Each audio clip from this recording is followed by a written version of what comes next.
อาลาบาดนี้จะต่อไปพ่อไม่เว้าบ่แล้วดอกคันสิเว้าไปแนวจังสัตว์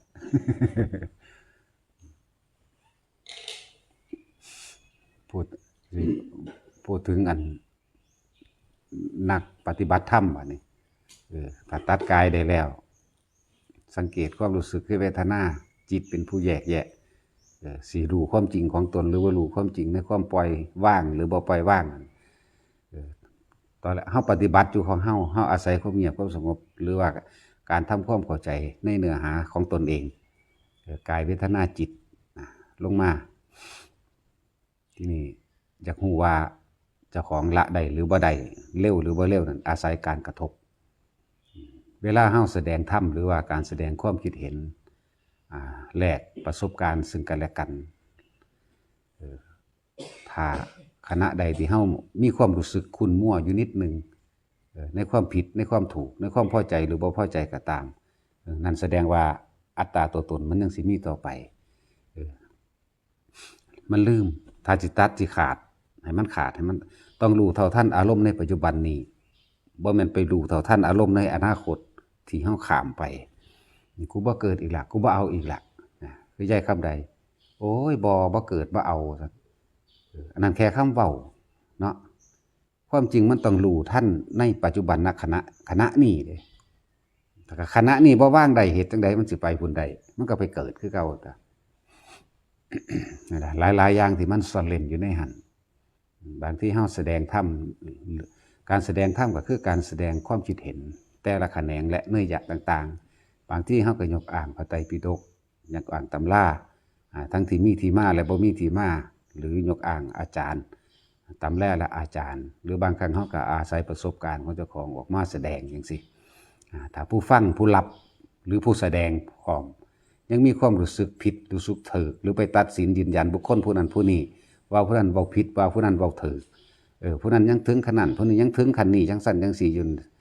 เจ้าของเองยังย่ำอยู่กับที่และมีโอกาสไปเกิดใหม่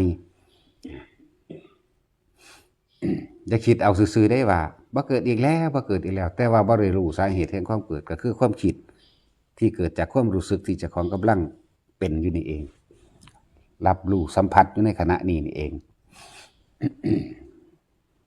มีการคุ้นมั่วบ่พอใจหรือมีความคิดเห็น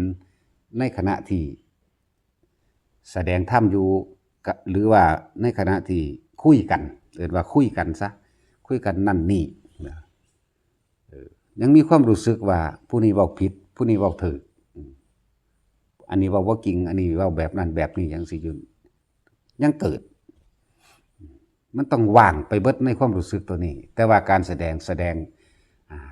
หลายๆอย่างที่เป็นเหตุผลยกขึ้นมาอ้างเพื่อให้บุคคลผู้นั้นนำเนยยะทั้งหลายเหล่านั้นเข้าไปฝึกหัดปฏิบัติดับของเจ้าของเองดับความคิดนี่แหละเพราะมันไปดับเนื้ออื่นหรอกดับความคิดถามมันรู้เท่าท่านเพิ่นมันบ่เกิดอารมณ์แล้วมันก็จบอยู่แค่นั้นแต่ส่วนมากมันบ่แม่นจังซั่นติมันอยากยกตนเป็นอัตตาตัวตนขึ้นมาโดยการเอาความคิดเห็นของเจ้าของออกมาแสดงถ้าบุคคลใดผู้หนึ่งแสดงความคิดเห็นขึ้นมาขัดแย้งซึ่งกันและกันบ่ตรงตามความคิดเห็นของเจ้าของมีความรู้สึกแม้วันไหวนิดนึงก็สร้างเกิดคือเก่ามีความรู้สึกบ่พอใจหรือพอใจนิดนึงเกิดคือเก่าทั้งความพอใจและบ่พอใจนั่นสังเกตความรู้สึกอารมณ์ก็แม่นธรรมอารมณ์ก็แม่นนี่แหละตัวนี้แหละเป็นตัวสิบอกว่าเจ้าของเองถึงขั้นใดหรือว่าถึงขั้นใดหรือดับหรือบ่ดับก็สร้างมันสิเป็นลักษณะนั้นเสียมากกว่าเมื่อการแสดงความคิดเห็นซึ่งกันและกันถ้ามีผู้มีความคิดเห็นตรงกันดีใจปลื้มใจสนับสนุนคือเอาความคิดเห็นอื่นๆมาเป็นการสนับสนุนเพื่อให้เกิดยิ่งขึ้นไปแต่ว่าตัวผู้แสดงเองตัวผู้คุยกันเองต้องเบิ่งความรู้สึกของเจ้าของว่าเจ้าของปลื้มใจบ่หรือดีใจอยู่ในหันแหละมีความสุขว่ามันถูกน่ะนี่ถูกแล้ว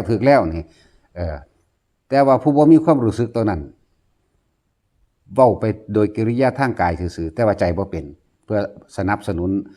ให้ว่าเดินตามทางนี้ล่ะถูกแล้วนี่แต่ความรู้สึกในภายในของไผของมันนี่มันบอกกันบ่ได้ดอก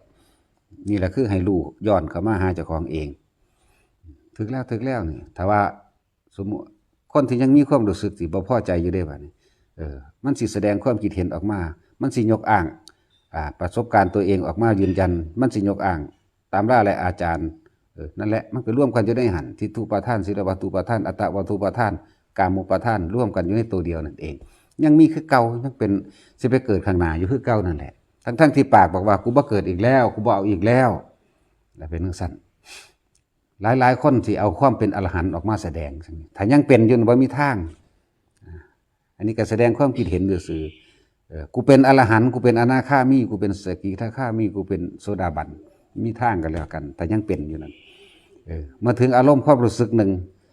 มันสิตกพลึกปลื้มจิตปลื้มใจหูยสว่างสวัยโล่งว่างไปเบิดมองเห็นทุกข์บ่มีจักโตเนี่ยตอนนั้นอยู่ในป่าผู้เดียวดอกแต่ลักษณะนั้นหรืออยู่ในผู้เดียวนั่นแหละมันมีผู้ใดเห็นน้ำอารมณ์นั้นพึบผู้ถือว่าคือเจ้าของเป็นอรหันต์มันสิเข้าใจเจ้าของเองล่ะกูเป็นอรหันต์แล้วกูบรรลุเป็นอรหันต์แล้วว่านี้เวลาไปหันไปนี่ไปคุยกับผู้นั้นผู้นี้เวลาเขาแสดงความคิดเห็นเมื่อบ่ตรงกับเจ้าของความรู้สึกของเจ้าของเองสิบอกมันคือบ่เคารพกูว่ากูเป็นอรหันต์นี่นะจังซี่บอกจริงๆมันบ่ได้เป็นหยังจักอย่างรู้เท่าทันความรู้สึกนี่เองถ้าเฮายังไปตัดสินอาจารย์นั้นเว้าถูกอาจารย์นี้เว้าผิดผู้นั้นผิดผู้นั้นถูกอันนั้นควรหรืออันนี้บ่ควรก็สร้างยังแต่ว่าให้สังเกตอารมณ์เจ้าของเด้อนี่มีแต่เรื่องน้อมเข้ามาใส่เจ้าของเด้อบ่ได้เว้าเรื่องผู้อื่นเด้นี่สังเกตความรู้สึกเจ้าของยังมีอารมณ์ขุ่นมัวดีใจกับเสียใจขับแค้นใจนี่แหละตัวภาคเกิดตัวนี้แหละตัวความรู้สึกที่พอใจกับบ่พอใจนี่เอง แต่ว่าในการแสดงธรรมคำเว้าอย่างต่างๆก็เป็นธรรมดานั่นเป็นลีลาบางคนเบิ่งบอกเห็นว่าพระยังไม่สำรวมพูดไม่เพราะแต่งตัวบ่งามจังซี่ต้องใส่จีวรต้องพูดสละสลวยอันนั้นอันนี้ที่เฮาเห็นมาเฮาก็ยิ้มๆในความรู้สึกเฮาก็ยิ้มๆซื่อๆบ่ได้มีอีหยังว่ามันยังไกลอยู่ตัวนี่ซ้ำนี่ก็แค่นั้นบ่ได้ไปตัดสินว่าผิดหรือถูกคนเดินทางเข้าสู่ธรรมะนี่ล้วนแล้วตั้งแต่เป็นผู้มุ่ง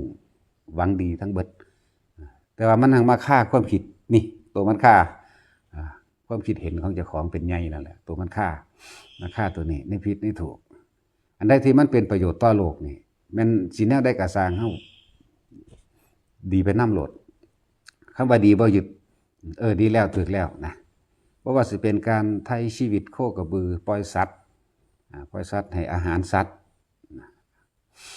สร้างพระพุทธรูปยังก็แล้วแต่ที่มันไปทำร้ายเบียดเบียนทำให้ผู้ใดผู้หนึ่งเสียชีวิตและทรัพย์สินนั้นต้องทำไปเถอะตัวนี้ตัวศีลแท้มันก็อยู่นี่แหละคำว่าศีลก็ดีไม่ทำร้ายเบียดเบียนให้ผู้ใดผู้หนึ่งเสียชีวิตและทรัพย์สินอยู่บางใดก็ปลอดภัยในความรู้สึกของเจ้าของมันสิเป็นความปลอดภัยเองปลอดภัยบ่มีกังวลกับผู้ใดผู้นั้นผู้นี้สิมาหาเรื่องใส่หรือบ่เรื่องใส่ธรรมะสิรักษาเองดอกนาอันตัวนั้นคำว่ากรรมอันเหนืออำนาจสิ่งหนึ่งที่ลึกลับคือจะคนเป็นคนที่มักช่วยเหลือสัตว์ช่วยเหลือคนแนะนำการงานแนะนำให้วิชาความรู้อย่างต่างๆจังซี่ ไปทั้งใดก็เป็นผู้มีน้ำใจมักช่วยเหลือทั้งคนและสัตว์ให้อาหารสัตว์อาหารหมาอาหารนกอาหารปล่อยนกปล่อยปลาปล่อยหยังก็แล้วแต่นั่นเป็นความดีทำไปเถอะคนสิกว่าสิถึงขั้นนั้นได้โดยหัวใจคือว่าโดยหัวใจที่ว่ารักตัวเองเสมอผู้อื่นและผู้อื่นเสมอด้วยตนน่ะเขาสิบ่หวังบ่ปรารถนาในความอยากได้อยากดีอยากมีอยากเป็นอย่างอีกเพียงแต่ว่ามันรู้สึกถึงความสงบเย็นของเจ้าของแล้วเลยอยากให้ผู้อื่นสงบเย็นนำพวกนั้นสิบ่ให้ทำบุญเพิ่มบาปหรือปล่อยสัตว์เพื่อหวังอานิสงส์อย่างอื่นจากการค้ากำไรที่หวังผลสูงทั้งหลายคนที่ว่าปล่อยโคกระบือเพื่อเนี่ยมันสิมีเพื่อได้กันนี่ปล่อยนกเพื่อปล่อยปลาเพื่อเนี่ยสมมุติว่าปล่อยไหลให้ชีวิตไหลลื่นนะลักษณะนี้บ่ให้อึดอยู่อึดกินในอนาคตจังซั่นจังซี่อธิษฐานเอาสารพัดอย่างว่ากราบพระก็คือกัน เลยเห็นพระเป็นสิ่งศักดิ์สิทธิ์สิเสกดลบันดาลดลบันดาลนั่นนี่ให้โยธาบรรดาศักดิ์ความสุขและความเป็นให้ผู้นั้นผู้นี้ได้จังซี่ก็ผิดทางพระนิพพานฉะนั้นเฮากราบเพราะว่านี่คือธรรมเจดีย์เป็นศูนย์ล้วนคำสอนพระพุทธเจ้าเฮากราบด้วยความระลึกว่าที่เฮาเดินทางมานี่หมายถึงใช้ชีวิตมานี่ถ้าบ่มีคำสอนพระพุทธเจ้าจักกูสิไปลงนรกตกเหวอยู่ทางใดกราบด้วยระลึกถึงบุญคุณในมรรคมีองค์8ต่างหากบ่ได้กราบว่าเป็นสิ่งศักดิ์สิทธิ์บ่ได้กราบว่าสิเสกนั่นเสกนี่ไผพุทธเจ้าก็เอาบุญให้ไผว่าได้พระสงฆ์อรหันต์สาวกก็เอาบุญให้ไผว่าได้เฮาต้องเฮ็ดเอาเองนะแต่ว่าเพิ่นบอกไปแล้วเด้ทางนั้นพวกเฮาต้องเฮ็ดเอาเองสินะจังว่าทำความเข้าใจกับเจ้าของให้ดีๆนี่ก็ทั้งพื้นฐานทั้งเบื้องสุดก็มีอันที่เว้ามานี่มันหลายเว้าทีเดียวมันบ่จบดอกสำหรับนักสังเกตจิตทั้งหลายอันใดที่ยังมีความรู้สึกบ่ว่าสิรู้สึกดีใจหรือเสียใจก็สร้างเกิดทั้งที่ตัวเองตั้งไว้ว่ากูบ่เกิดอีกแล้วนี่แม้มันบ่เกิดอยู่ปัจจุบันนี่เด้มันบ่แม่นบ่เกิดในอนาคตเด้ทำความเข้าใจดีๆเด้กูบ่เกิดอีกแล้วกูบ่เอาอีกแล้วนี่มันบ่เกิดต้องบ่เกิดในความรู้สึกปัจจุบันขณะนี้ที่มันกำลังปะทะกันอยู่นี่เข้าใจว่าอย่างคำใดมีแต่ว่ากูบ่เกิดอีกแล้วเว้าซะปากเว้าซะปากไปคิดพ่ออีนกขุมก็โอ้ยอย่างที่อยู่จังไดเนาะนั่นเห็นบ่น่ะความรู้สึกความรู้สึกเด้นั่นน่ะก็จังซั่นล่ะ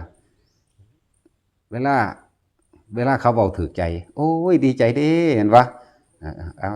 ดีใจได้เฮ็ดนั่นเฮ็ดนี่โอ้ยสาธุพี่ปลื้มมีความหลงลึกๆอยู่พี่เข้าใจบ่นี่แต่ว่าเวลาเขาเว้าบ่ถูกใจโอ้ยอยากอายคนเด้นั่นความรู้สึกเข้าใจบ่นั่นล่ะมองเกิดมองหันบ่ได้แม่นไปเกิดอยู่บ่แม่นว่ากูบ่เกิดอีกแล้วชาติหน้าเด้นี่แต่สิบ่เกิดก็บ่เกิดในปัจจุบันขณะนี้ดับอารมณ์นี่เท่าทันอารมณ์นี่รู้เท่าทันความคิดดับความคิดบ่ให้มันเป็นไปให้มันเกิดซ้อซื้อให้เกิดอารมณ์เด้บ่แม่นของง่ายปานใดดอกซ้ำคิดเอาบ่มีทางกันแล้วกันหน้าแต่ว่าก็ต้องอาศัยการคิดอาศัยการคิดพร้อมแล้วก็ปฏิบัติไปพร้อมกระทบกระทั่งกันพร้อมต่างหากนั่นแหละจังฮู้ว่าอยู่ในป่าผู้เดียวสบายๆได้ความว่างได้ความสงบดีอยู่แต่ว่ามากระทบย่อมใดสิเกิดอารมณ์หรือบ่เกิดอารมณ์เท่านั้นแหละบ่แม่นของคิดเอาเด้พระนิพพานสิบอกให้ถอดออกจากความรู้สึกบ่มีจักอย่างภายในแหละซ้ำสิมานั่งคิดเอานี่มีทางกันแล้วกันแข่งคิดมากทั้งเป็นบ้าไปเลยเพราะว่ามันเศร้าคิดบ่เป็นเนาะ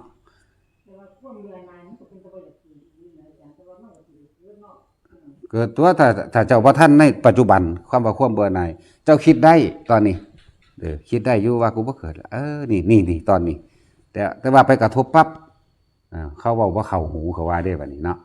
เอ้ยขึ้นเฮ็ดสีหน้าสีตาหยุ่งเขานั่นแหละอารมณ์ตัวนั้นแหละตัวผ้าเกิดผ้าตายภพได้เกิดขึ้นแล้วภพหยังอยู่อารมณ์นั่นแหละภพถ้าเป็นความสุขเด้กกามาภพไปเกิดในฉะกามาพัชรสวรรค์เป็นต้นสวรรค์ทั้งหกเพิ่นเลยเอิ้นว่าฉะแปลว่าหกกามาพวกนั้นมีความสุขกับกามเสพกามจักบ่ล่ะกามคือเก่าเทวดาล่ะหังลามกจักว่าหังผัวหลายเมียหลายจังซั่นเลยเอิ้นว่าฉะกามาพัชรสวรรค์ถ้าผู้ใดทำจิตเป็นพรหมได้บ่มีความกังวลอีหยังจักอย่างคำว่ากังวลบ่มีกังวลบ่เหนี่ยวรั้งยึดกันสบายๆแต่ว่าความหลงมันก็ยังคลุ้มเครืออยู่หั่นครับเป็นพรหมเนี่ยเพิ่นก็แยกตามสันนึงแยกตามระดับจิตแยกตามความรู้สึกเด้แยกตามความรู้สึกเด้อถ้าผู้ใดทำบุญยังหวังปรารถนาได้สวรรค์วิมานอยู่นั่นก็ไปสร้างพระพุทธรูปเพื่อให้ได้รูปกายสวยงามก็มักสร้างไปนั่นคืออธิษฐานเอาจากว่าล่ะสร้างหนังสือเพื่อให้เกิดเป็นผู้มีปัญญาเนาะสร้างหนังสือธรรมะไปเกิดเป็นผู้มีปัญญาสิเข้าใจว่าเด้อนั่นคือความปรารถนาเฮ็ดไปเรื่องว่าปุญญาภิสังขารมันก็เป็นไปตามนั้นปัจจุบันกว่าสิเข้ามาถึงหลักการทำสมาธิได้เวลาจิตมันสงบมันนิ่งๆอาศัยความสั่นความยาวสื่อดอกว่าสิไปอยู่พรหมสันนั้นนะ นั่งหานาทีเอาสมมุตินั่งหานาทีสงบได้หานาทีแล้วก็ออกมาแล้วก็รู้สึกว่าอารมณ์ปลอดโปร่งอยู่หานาทีไปเป็นพรหมสั้น2สั้น3ก็ว่าไปนั่งชั่วโมง2ชั่วโมง3ชั่วโมงก็ยับขึ้นไปจนถึงว่าความสงบในธรรมที่มีรูปและบ่มีรูปมันก็แยกของมันเองไปตามอารมณ์ที่บอกเป็นไปตามอารมณ์เบิดนั่นแหละ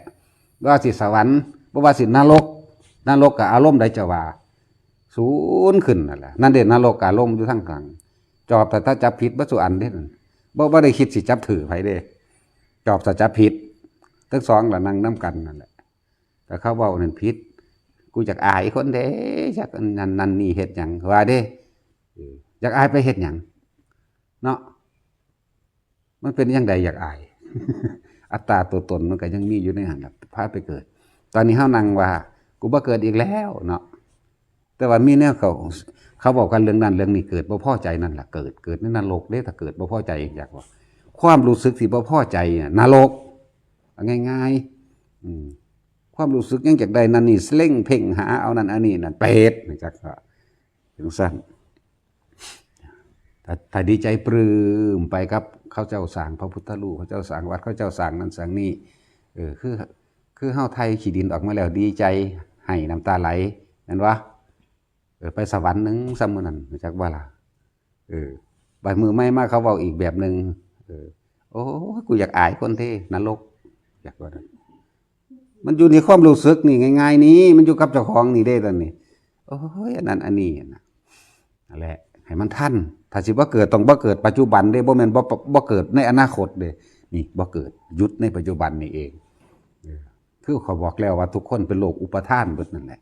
ไปเอาสัญญาของเก่ามาคิดนึกให้มันเป็นไปผู้ย่านผีก็คิดเรื่องผีโลกอุปทานเบิดเนาะเป็นจังซั่นแหละผู้ย่านนั้นย่านนี้ก็ไปดึงสิ่งที่เจ้าของย่านนั่นแหละผู้อยากก็คือกันก็ไปดึงสิ่งที่เจ้าของอยากแล้วมาปรุงแต่งเป็นไปนั่นแหละเป็นจังซั่นปฏิบัติทั้งเบิดบ่ต้องเป็นหยังดอกบ่ต้องไปเป็นดอกพระอรหันต์นั่นถ้ามันเป็นจังไดพระอรหันต์เนาะถ้าเป็นอรหันต์แล้วมันสิยิงเย่อยิงขึ้นมาได้มันอยากบอกอยากสอนให้คนเขามาเคารพกราบไหว้กูพระอรหันต์นี่เป็นสั้นจักว่าล่ะ